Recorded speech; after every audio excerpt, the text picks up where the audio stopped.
find it very helpful in everything that I do, actually, for all the classes. I do mostly teach history classes. I also teach things like comparative government, which, who said they were going to be in my comparative government class? Was it you?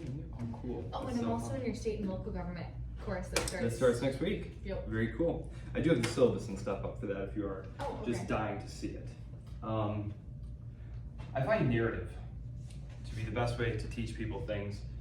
We are very story-oriented beings, and so to help you conceptualize where we've been, what we're doing, because I know we've gone all the way from ancient Athens, and now, oh my gosh, we're at the cusp of the English Civil War. We've covered thousands of years here. So this is the story, basically. We started with Plato in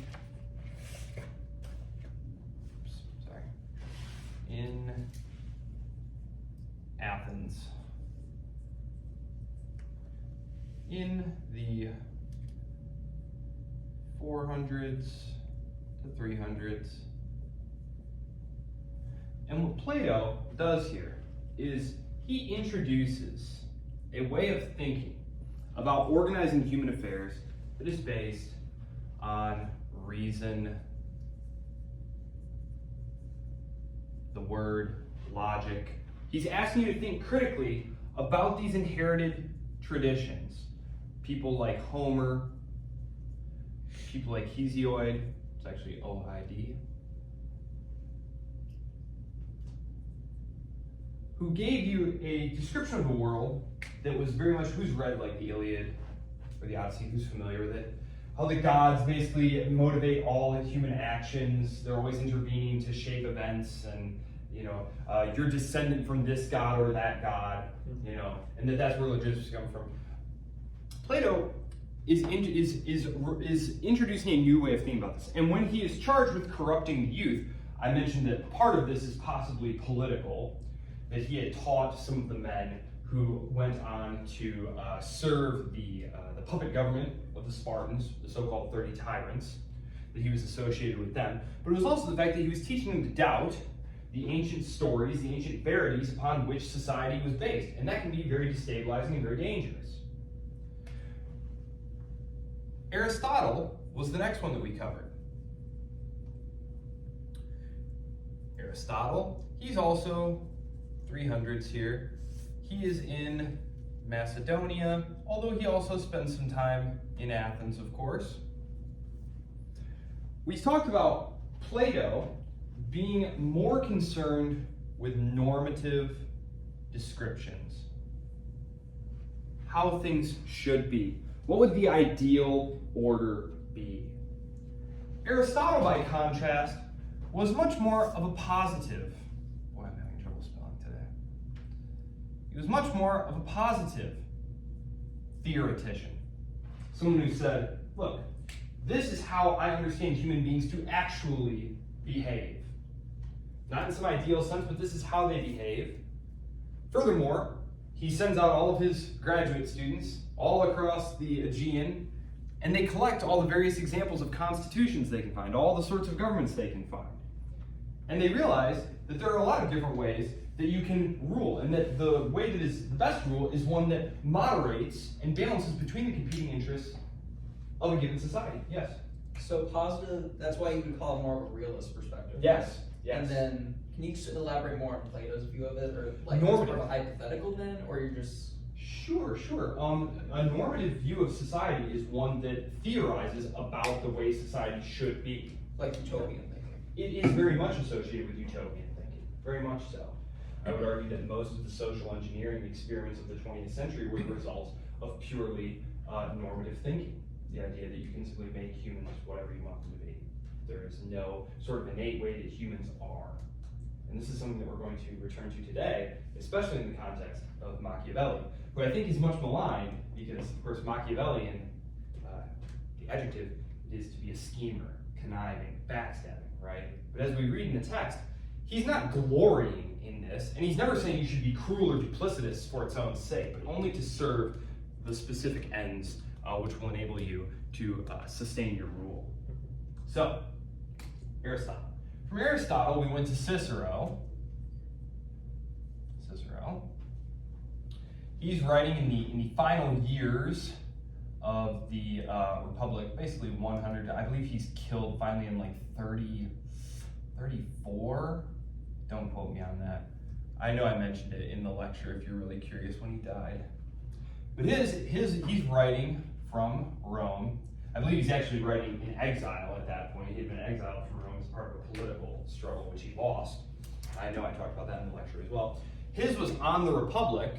He's commenting on Plato's Republic.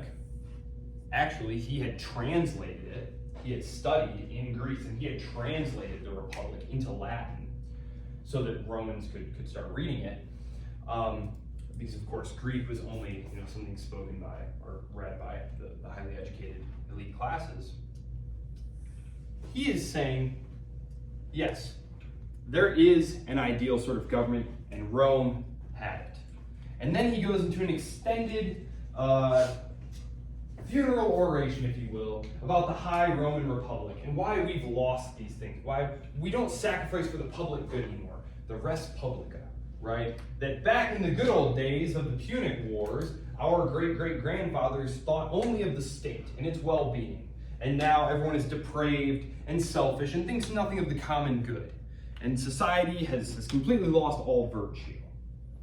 And remember, all of these are very concerned with virtue, right?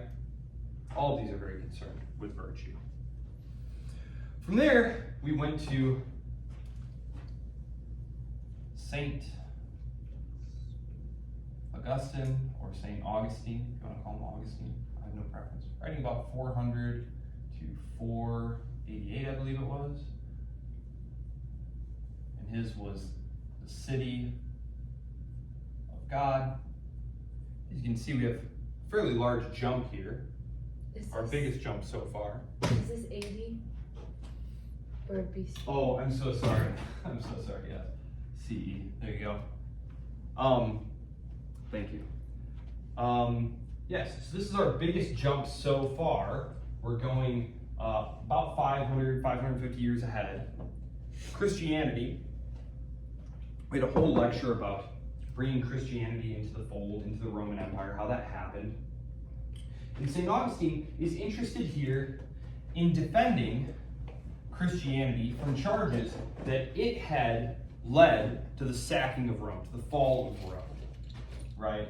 And so I'm struggling with what to say about this because it's kind of a text that doesn't fit neatly into what we're doing, but we needed to talk about Christianity. And if you'll remember, it was in this same context here that I talked about Christianity, Germanic, tribal, social, and political orders. So it's all right here. This is what we were talking about. We were talking about the move from a very narrow perspective in terms of like the Greeks and the Romans to now we're kind of expanding, talking about things that are going on in Roman Palestine, things that were going on in Central and Eastern Europe, the Germanic tribal societies and political orders. Then, if you remember, there's this long period in every introduction to Western political thought class. There is the early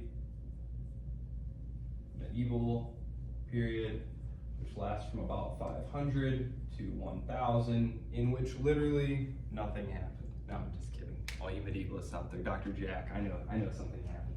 Yes? Well, isn't that in reference to the Dark Ages because they weren't able to, because there's not a lot of reported stuff? Yeah.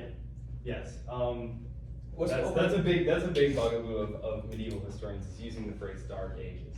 They absolutely cringe at that. Yes, the Dark Ages. We talked about that, right? Mm-hmm. You no longer have these great centralized institutions who are preserving things like texts. You have a lot of political disunity, civil war. The Italian peninsula itself will change hands numerous times, be the site of many, many wars. And when you are a new ruler who's concerned with fighting off a bunch of threats to your authority, one of the last things you're concerned about is that library over there. It's just that's just where the thinking is not at. It's just what happens.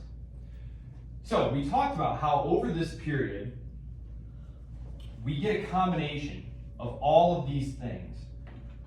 The Roman imperial structures,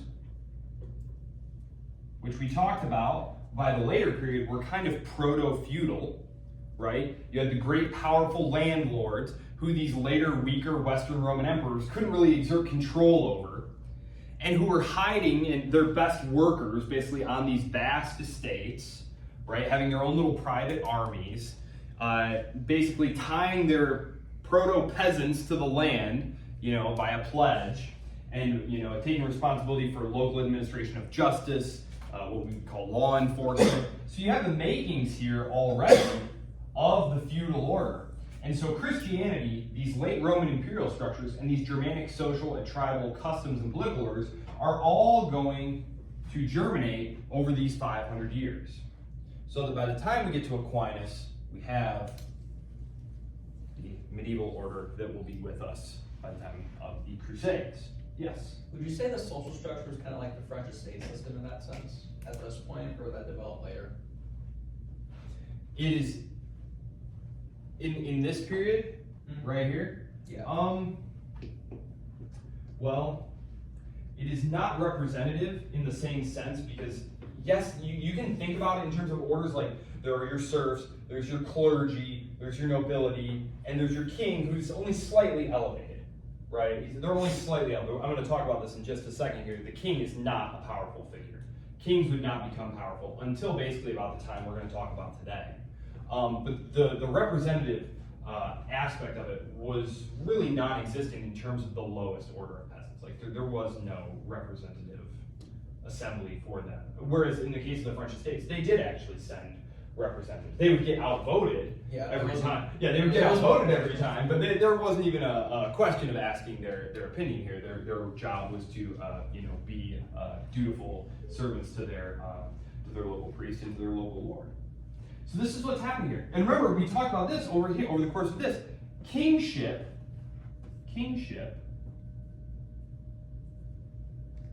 goes from being initially elective, the warrior councils, the comitatus, that's the only one of those words I remember, but I believe that's the Gaelic word for it. But all of those tribal peoples had a word for it, the council of warriors. They would elect the king. Gradually, over these 500 years, most of the major kingdoms, I'm talking about the Frankish kingdom eventually, the Norman kingdom, they're eventually going to be able to secure hereditary recognition. Now, this isn't to say that there aren't going to be baronial revolts or that, a particularly weak Dauphin who inherits the throne isn't going to be lorded over by a regency council or usurped or something like that, but just as a general overview, this is what's happening here. And so it's interesting because we went from sort of a, if you want to say, a divinely sanctioned political order at the start to a more rationalized political order. That is, you ruled without really any reference to, I rule you because God said so.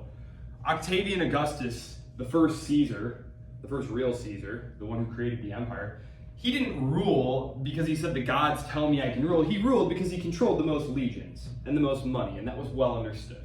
He had won a civil war. There was no talk about, the gods have given me this right.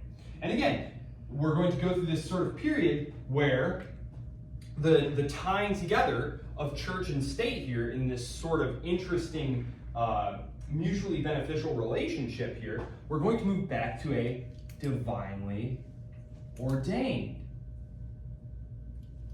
political order. And now I'll come back to Aquinas. But where we're going here is back towards a more rationalized political order. And you may have noticed that we started out talking about kings and about republics and about democracies, and then we kept talking about kings and republics and democracies and kings and republics, and what are we going to finish talking about? kings, republics, and democracies, right? So it's very interesting. There just is not a lot of course, there are interesting details in the particulars, right? If you look at South American representative governments, there's a lot of proportional representation.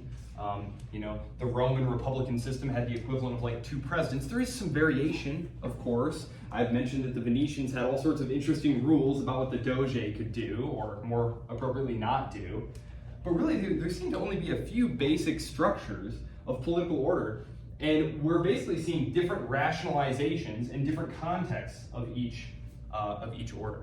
So, Aquinas, of course, is going to try and marry the rationalism of the Roman and Greek period with the feudal Christian medieval.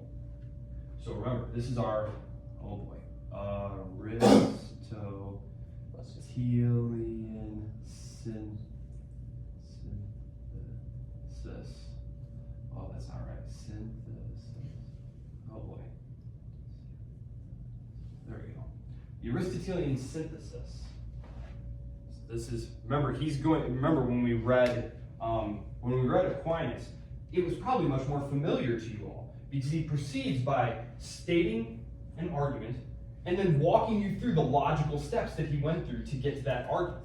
And then he tries to steelman the argument, to poke holes in the argument, and then he ultimately vindicates his own original proposition. From Aquinas now, we are going to be moving into Machiavelli and Hobbes.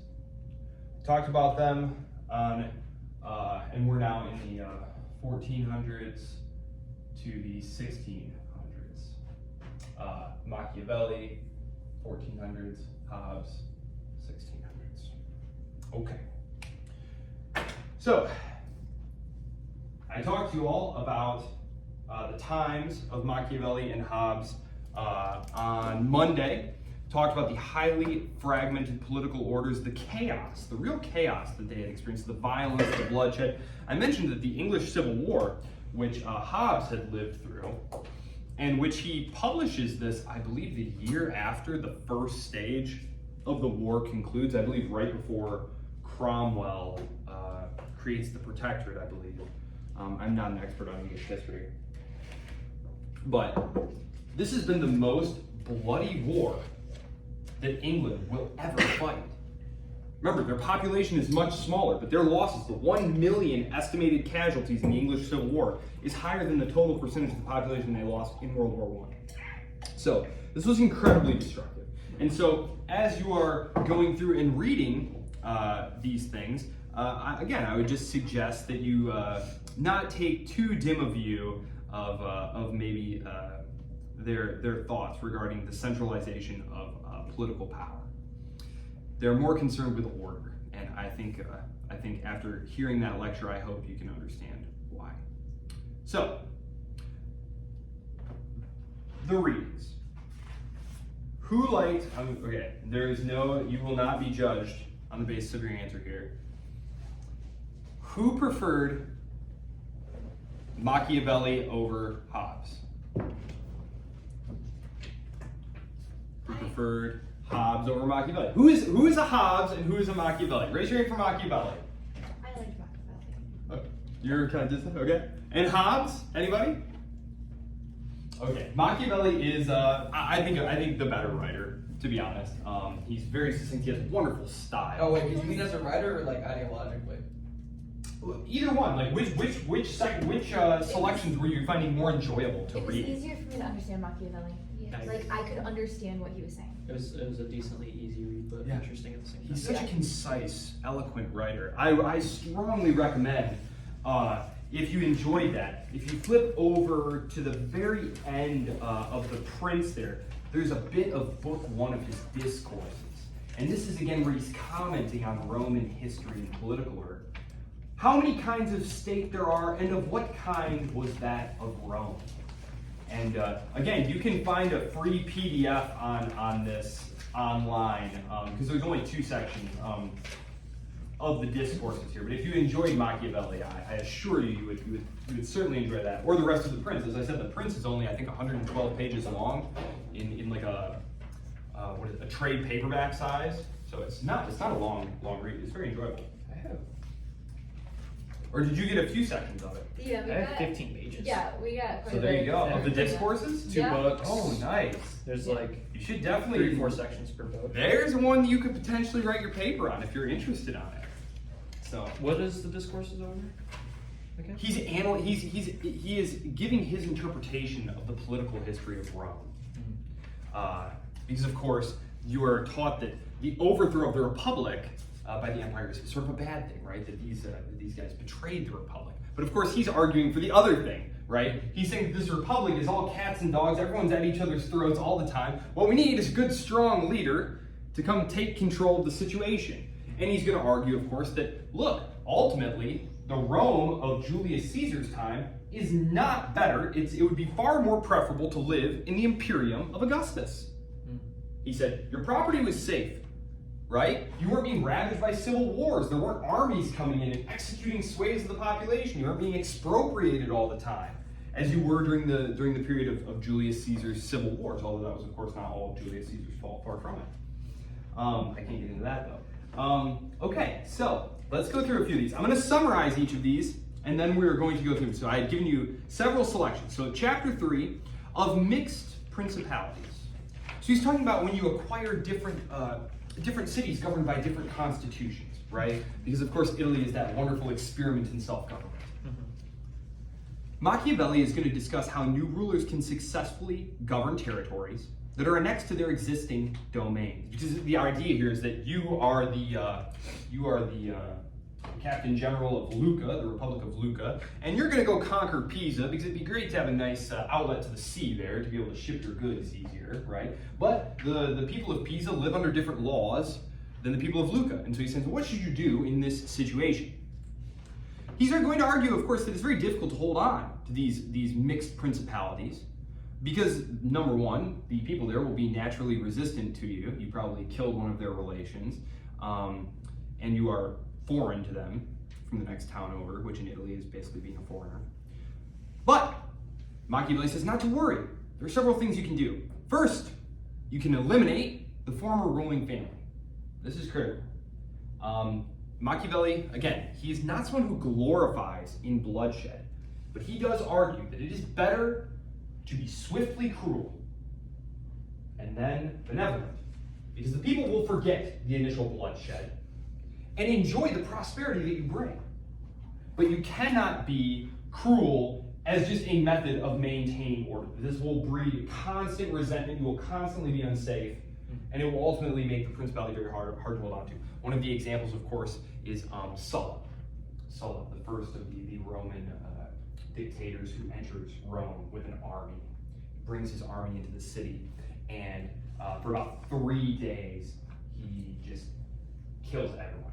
Any political opponent that he has, anyone who might be a threat to him at all. Actually, Julius Caesar, young Julius Caesar, is on his list. I can't remember who it is that begs to save his life, but eventually he does take him off the list. But he just kills everybody who might be a threat.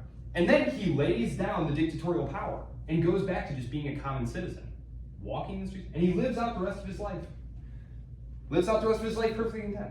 And the people of Rome thanked him for restoring order. And again, his argument here is that, look, sometimes if you're going to maintain your hold on the principality, if you're going to have it be reliably in your camp, and to have the citizens not hate you and resent you, you need to very quickly come in and execute any troublemakers. And the former ruling family are obvious troublemakers. They're never going to live peaceably under your rule.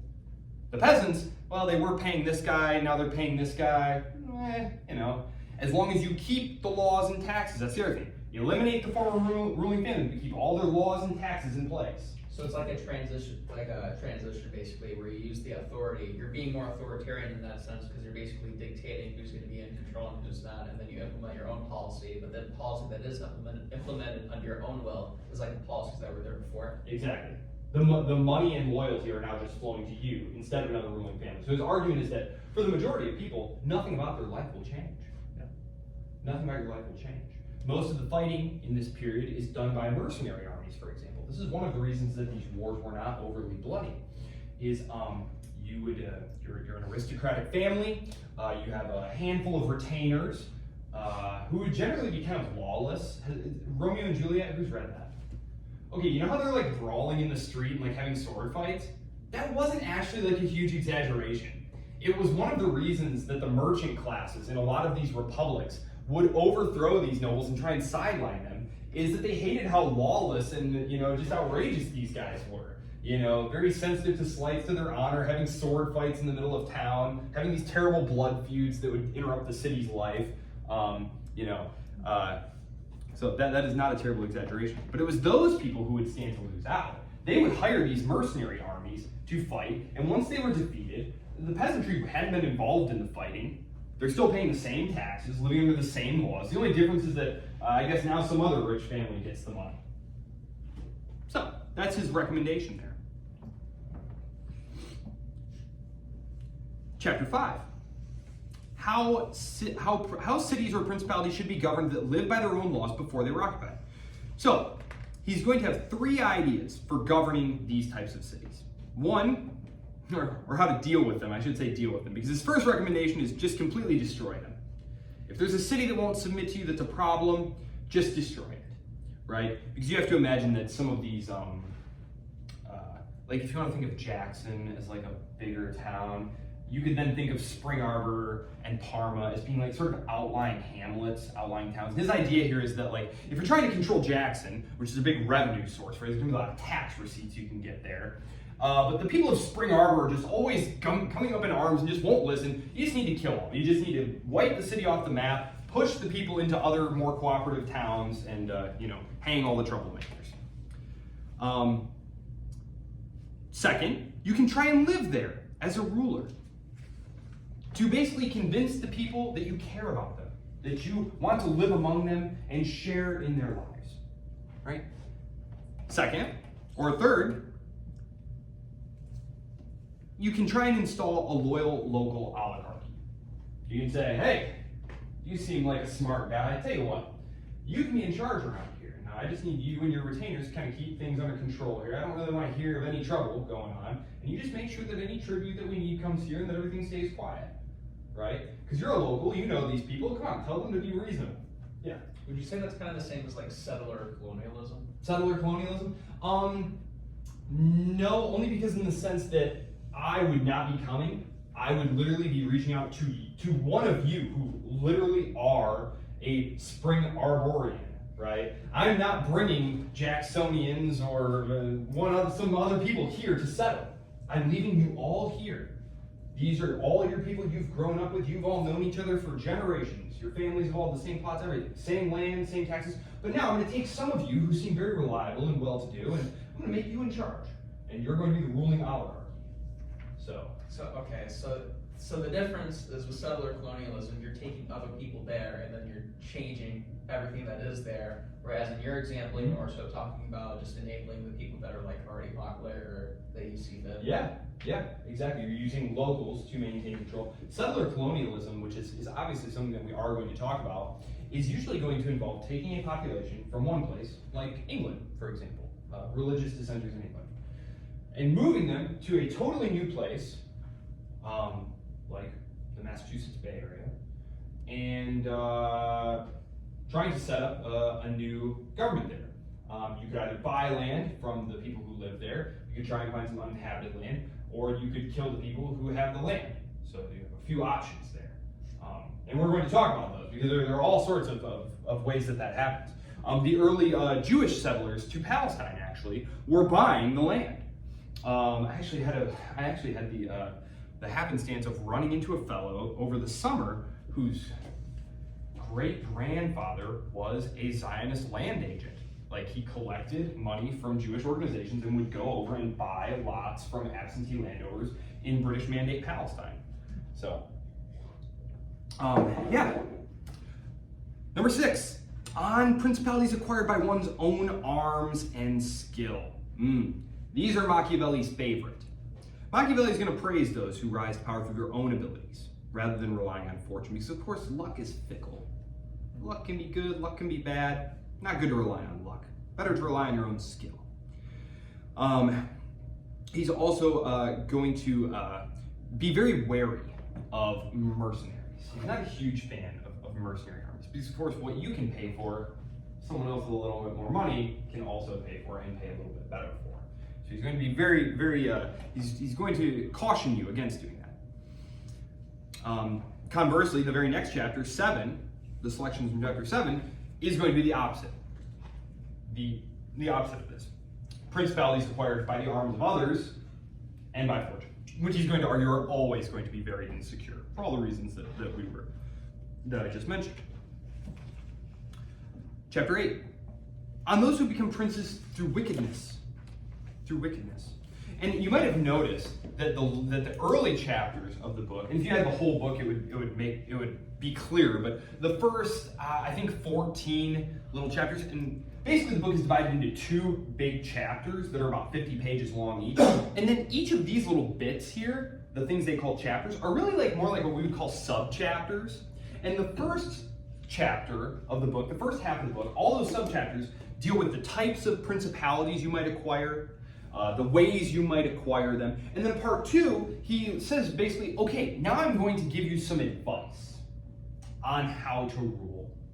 Okay? And this is going to seem a little bit unorthodox. It's going to fly in the face of probably what you've heard. But this is how you should rule once you've acquired these principalities, of which I've just detailed all the different kinds. So just so you know, if you read it, the first half is more about the different types of principalities. So if you're more interested in the stuff that gave Machiavelli, that led to Machiavelli's name being attached to a certain type of political behavior, just flip to, I think it's chapter 14, the last half of the book is where he talks about that. On civil principalities, that was number 9. Machiavelli discusses rulers who gain power with the support of either the elite or the common people. And he argues that it is better for a ruler to have the support of the people, which is a bit strange. You're usually trying to court the nobles, right? Previously, in the medieval period, who cares about what the peasants think? Who cares about what the normal people think? He's saying, no, it's better to have the support of the common people because they are more numerous, and also, critically, they are less ambitious and more content with their position, right? Nobles, if they sense some weakness, they might very easily think that they can boot you out and put themselves in your place, and they'll have the money to do it. So he says, though, really, it's unlikely that you'll be able to cleanly do one or the other, and so the ruler must carefully manage both groups to try and maintain the support of both.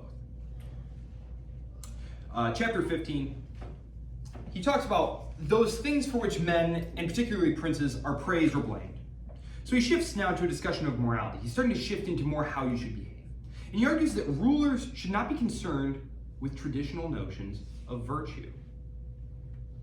Instead, they should focus on what is effective.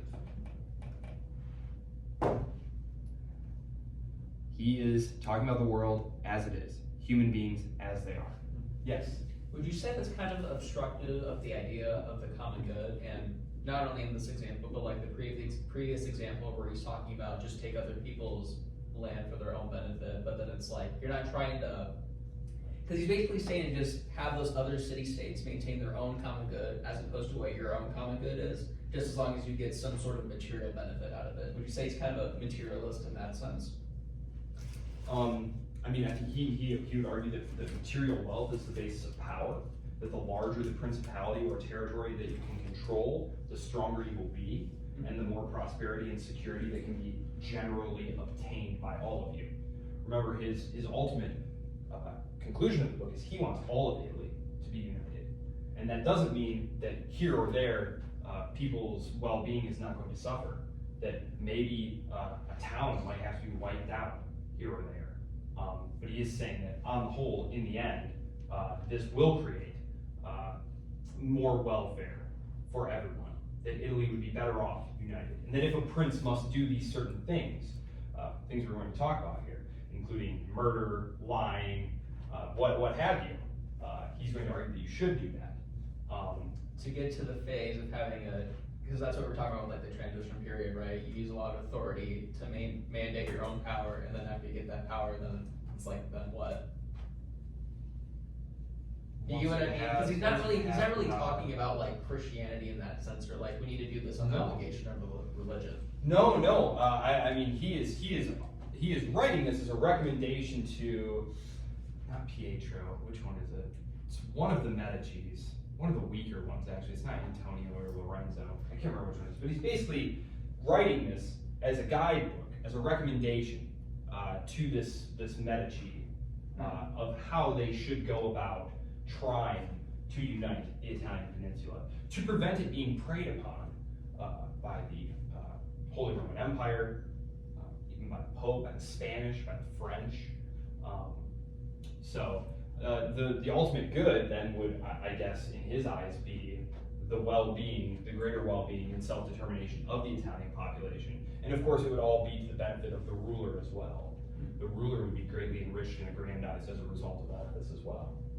The key thing here, and this is one of the reasons it was so shocking, is, I'll just repeat this part here, that rulers should not be concerned with the idea of virtue. So while he is a positive theoretician, arguing that you should make determinations about how to behave on the way the world is, he is arguing here that you are going to need to discard traditional notions of virtue. And again, this is not because he believes that it is, quote unquote, good or something to lie or something like that. He is very utilitarian about it. It is useful to lie. Why is it useful to lie? Because he has a very pessimistic understanding of human nature. He does not believe that human beings are naturally good. He believes that human beings are generally weak, avaricious, duplicitous, selfish, cowardly, that they don't keep their word, that they'll stab you in the back, and that if a prince does not live with that foremost in his mind, he is not going to be successful. So, that is critical to understanding why Machiavelli advises the prince to act the way that he does. It is not because he thinks these are laudable traits in themselves. He's simply saying, look, this is the way the world is. This is how people are. And if you want to be able to operate, you need to recognize the gulf, the great gulf between how Christian society is normatively supposed to be, right? These are all Christians, right? This Machiavelli, we haven't even had the Enlightenment yet. Everyone he's talking to is a Christian, right? These are all Christians. But are they behaving according to the Gospels? No, they all show up to church and mass and whatnot, right? And they say, oh yes, I believe in the sermons of Jesus Christ and whatnot. There's a huge gulf between what they say and how they actually act. And he says, if you don't recognize this huge gap between these two things and act in accordance with how people actually are, you are not going to be successful. So, on cruelty and mercy, and whether it is better to be loved than feared or the contrary. So Machiavelli is going to debate whether or not it is better to be loved or feared. And he concludes that it would, of course, be ideal to be both, right? Just as it would be ideal to be embraced by the peasantry and by the aristocracy. But he says, ultimately, it is safer to be feared. A ruler should avoid being hated because hatred can lead to rebellion. This is why he recommends if you need to be cruel, do it right away. But he emphasizes that, look, there's going to come a moment when an important vassal or something is going to be faced with doing something that he owes you that he doesn't really want to. And that fear in that moment is going to be a much more powerful motivator than love. And I'm not debating one side or the other here. I'm saying this is Machiavelli's opinion. Machiavelli's opinion is that if push comes to shove and a guy doesn't really want to do something for you that he needs to do and that you need him to do, it is better for him to think, gosh, my property might be confiscated, I might be killed or exiled, rather than, I love old boy, he don't understand. I'm in a tight spot here, it's just, Yes? Going off of that, do you think that, Machiavelli, or just your opinion, would it be better for a leader to be feared, loved, or respected? You give me a third option. I guess I would. I guess I would go with respected, because then people might feel an obligation to do that thing for you, to maintain esteem in the eyes of the ruler. That was one thing that chivalric military commanders were oftentimes able to rally their troops just by kind of shaming them. Just by shaming them into doing their duty. That, if you run away now, I'll always remember you as a coward, basically. And they just couldn't bear the thought of being dishonored in the eyes of their liege lord. How a prince should keep his word. 18. Unsurprisingly, Machiavelli argues rulers should be flexible about whether or not they keep their word, right? It's good to be perceived as trustworthy. It's good to be perceived as trustworthy, but they should be willing to break their word if circumstances change or if it is in their best interest.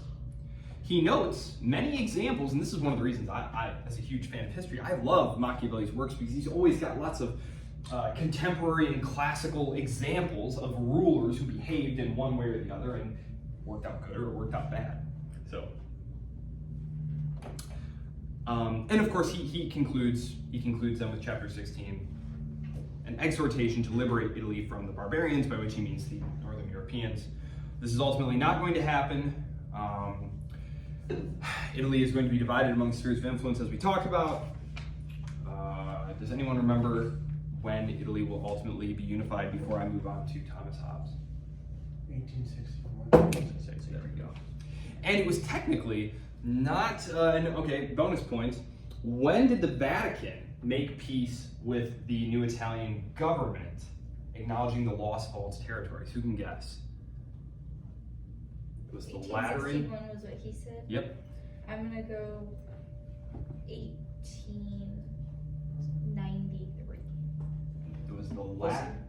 Because that's why it's Vatican City now, because they made a deal between the government of Italy. Does anyone remember who made the deal? Let's stick with Was that. it Mussolini? It was Mussolini. Yeah. Mussolini signed the Lateran Treaty with the Pope and ended that struggle between them. So. What year was What that? year was it? 29. Oh man, it's not close. So, Leviathan. I'm glad you remembered 1860s. Yes. The wars of Italian independence are super interesting. Really interesting. The wars of German unification and of Italian independence, which take place in the 1840s, 50s, 60s, and then 71, I think, is the final Franco-Prussian War, are just fabulously interesting. And if you're interested in how World War I came about, you really need to understand, particularly the wars of German unification. But yeah, I have some lectures on that somewhere on YouTube. So, okay, Leviathan. Let me flip a few pages over here. Leviathan. So, of man, he starts by talking about man in the abstract, much like Aristotle, much like Plato's Republic. If you remember the Republic, the first several chapters of the book, he's just talking about people and how people should behave. And he only brings in the city later as sort of an analogy to the individual. And he spends a lot of time talking about human nature. Hobbes is going to do the same thing. He's going to spend the first, I think it's like 50 pages of the book, talking about his belief about how human beings are. And I want to clarify something, just in case I confused you at the end of the lecture last week, on Monday, because I was trying to squeeze in talking about the divine right of kings and the great chain of being, that medieval idea that, there's a divinely ordered way of political and social life, right, with the king on top, God's servant, his rule is law, his word is law, etc. Hobbes, while he is a supporter of kingship, he is a defender of kingship in a rational way. So I know I talked about them right next to each other. I just want to be clear. Hobbes is not a defender of the divine right of kings. He's a defender of kingship and of the authority of kings. But he does so on a rational basis. And this is very clear if you read his, which I did assign you this, didn't I? Sorry. No, I didn't. Okay. Well, chapter 6, if you go back and read it, he talks about how people act. And right away, you can tell he's very influenced by sort of the revolution in scientific thinking that's going on right around this time.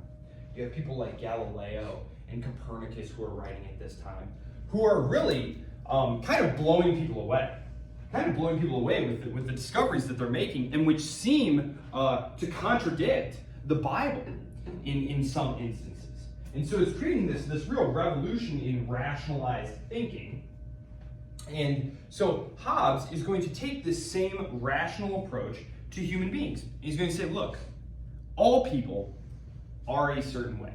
The highest king to the lowest peasant, they all are subject to acting on the basis of inputs from outside themselves, right? Which to us, as modern rational people, that all sounds very obvious and not controversial. It would have been controversial to his readers, to many of his readers. The idea that a king and a peasant, were basically the same material and reacted to the same thing, that would have been completely ridiculous. But he's making this argument here to set you up to think about why certain political orders are preferable to others, and specifically, how are individuals going to behave in his, quote, state of nature, right? Hobbes is going to argue that in the state of nature, it would be all against all. That human beings, all human beings, are naturally selfish, cowardly, duplicitous, and that if you just leave them all together out in the state of nature, they're not going to be able to cooperate, because it's going to be all against all. And that they need the strong hand of authority to settle them all down so that they can live peaceably among each other and productively. Yeah. So would he argue from that sense that the type of common value that's exerted in, I guess, the UK, or not the UK at the time because it was all divided, Right. but like societies at the time, it wasn't bound from like a grassroots interpretation of a common value, but more so a top-down force that was exerting its laws and exerting common value through that way. It's like a top-down system as opposed to a bottom-up. It's a great question. He's talking about man in the abstract. It's a great question. Because he's not sort of going against Aristotle, who believed that sort of cities emerged out of like small family groups, which built on more extended family groups. They grew into a city, and then you had these collections and agglomerations. They rose up in that way. What he's saying is that man in the abstract, this abstract idea of man, just like, and again, this is such a cool concept, like the abstraction of man as a literally material being, not as a Cartesian duality, but as a single material instance and an abstract, much like Marx would later write about the worker, right? You've never met the worker though, right? Just as I've never met the man, right? They're an abstraction.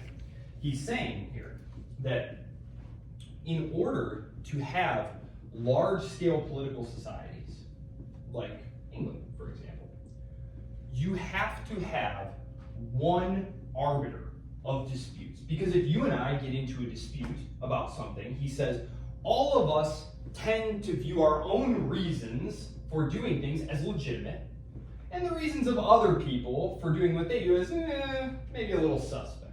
He says we all grade ourselves on a curve, essentially, that we're all more generous to ourselves. We tend to attribute better qualities to ourselves than we are perhaps deserving of, and then we tend to judge others as, less worthy, more harshly.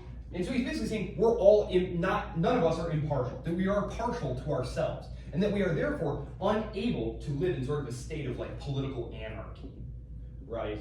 Where there is no government and where we all just exist on like a voluntary basis. He's saying no, because if there's any kind of disputes at all, they're not going to be able to agree. And you're going to need an outside force to come in.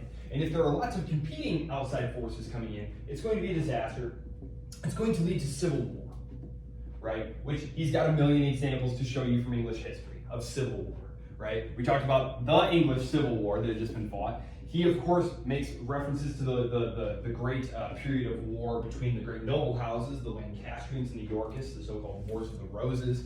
And, of course, he's got those great instances of strong Tudor monarchs to point to. Henry VIII and Elizabeth, right? Who were just able to centralize power and create a more efficient bureaucratic state that could more effectively arbitrate disputes. And so that's what he's arguing here, is that you need to essentially, all of you, in sort of a social contract sort of way, by living together in society, that it is better to give up authority to resolve political disputes, to have a monopoly on violence, so we can't all just go settle our own disputes, and that is the proper way for society to be organized. He believes that a king is the best way to do this, because it is the quickest, it is the least subject to sort of the extended argument that takes place in more deliberative bodies, and that there's not the messiness of elections, right? It's very simple. It's his son rules, and then their son rules, and there's no question about it. Yeah. Well, besides succession, that would really just be any kind of justification for more authority, right? or like any more authoritarian government? Because I'm kind of having trouble in my mind trying to have, Oh. besides the succession, like what the difference between an autocratic system he's describing would be versus like a kingship besides hereditary succession. Okay, well, okay, so he is writing about the Commonwealth, right? So let me just maybe address this in the sense that he is not arguing for a king to arbitrarily do whatever they want. Yeah, As some sort of horrifying despot. That there are essentially some customary laws of the land that need to be enforced, and that it would be better if there were one political authority who did this, and that he would prefer that it was a king because the king was able to act the most swiftly, and that there was a clear line of succession. Whereas he could look at all sorts of instances of republics, even the great republics that I love so much, of Venice, of Florence, of Lucca, of Pisa. Eventually, all of these produced pretty intense factional struggles and attempts to capture the state, and they all did eventually degenerate into something that, in Hobbes' view, would have been far less desirable than even a kind of weak king, because his son might be a better king. But he does argue that whatever power is invested, the Leviathan, the great power, he says, look, it would be best if it was a king. And if you remember, Cicero too has Scipio say, look, for me, kingship would be best. It would be best to have a king. But a republic could do it. And Hobbes says the same thing. He says, look, it would be best if it was a king. Technically speaking, I could see other political arrangements working, but they have to do these certain things. So, let me very quickly, I have 5 minutes here, so let me just summarize here.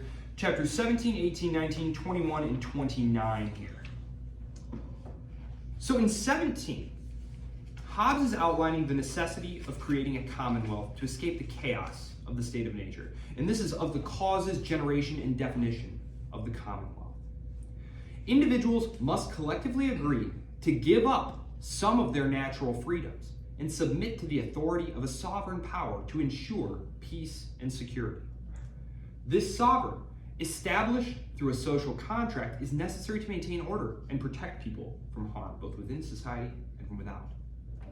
So in chapter 18, he then moves on to define those rights of sovereigns.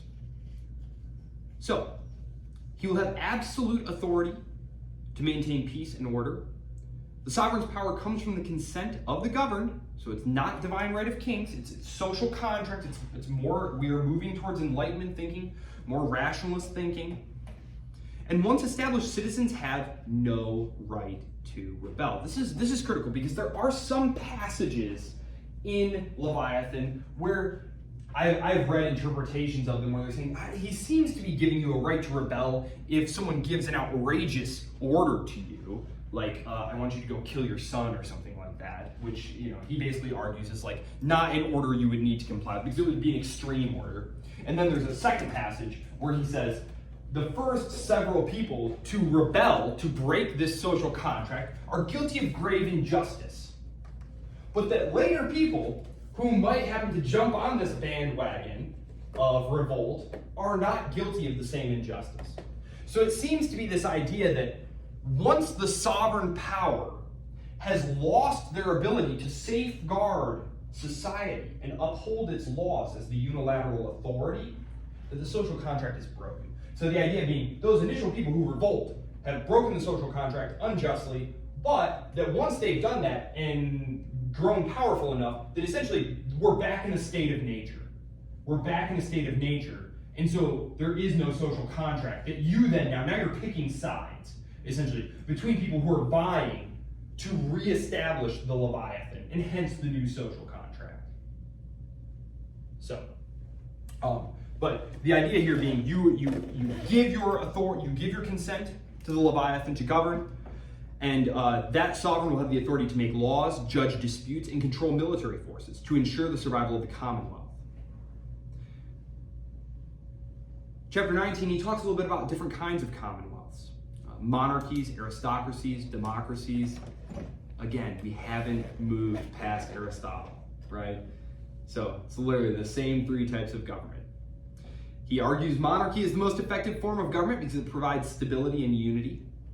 But he discusses how sovereign power can be transferred or succeeded.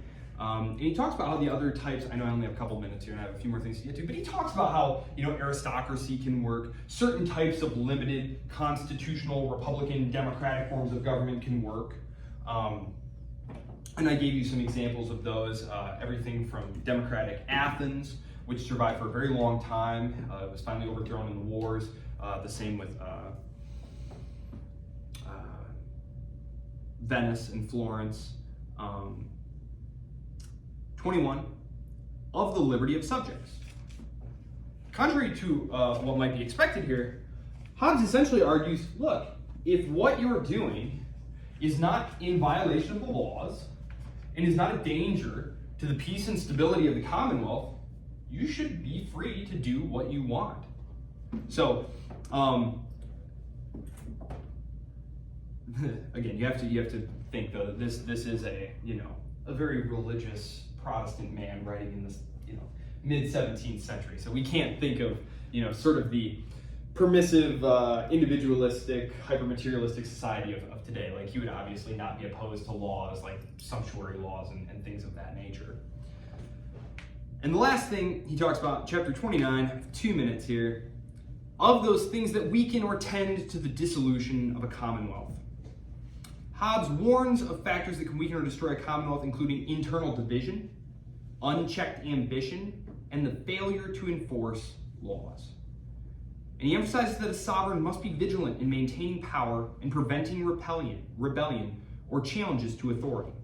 Disorder, in Hobbes' view, always leads back to the chaos of the state of nature and needs to be resisted at all costs. Again, he had just lived through the most horrific bloodletting that England would ever experience on a per capita basis. So, it was always unjust. Once consent had been given to be governed, to rebel, and to potentially incite another round of civil war. So, that's Hobbes. I'm going to talk on Monday about the actual, Rousseau is his name. He's a Catholic theologian and political theorist. So I'm actually going to reintroduce the divine right of kings in talking about the French monarchy, because of course that's something that Rousseau is going to be writing in opposition to. And of course Locke. We're going to talk about Locke too, because these are two differing ideas of the social contract, right? Rousseau and Locke are often talked about in lockstep. They actually had very divergent ideas. And Rousseau is going to influence the French Revolution, and Locke is going to influence the American Revolution. And then the week after that, we'll do probably like a whole week on just the American example. The Federalist Papers I had mentioned. So, any questions? Okay, very good. The discussion board is up. Answer any of the questions you like, so long as one of your colleagues has not already answered that question. I had a few people trying to answer the same question. Please try and pick different questions off. So the first one up obviously gets first choice. So if you need anything, email me. As always, this lecture will be up within the next hour or two. Okay, otherwise I look forward to seeing you all on Monday. I won't see you till Monday. Have a great weekend, everyone. Have a great break. Thank you. You as well. Is it break? Yeah, Fall break break starts. Oh my goodness. Well, you all have a marvelous break. Will do. I'll see you first.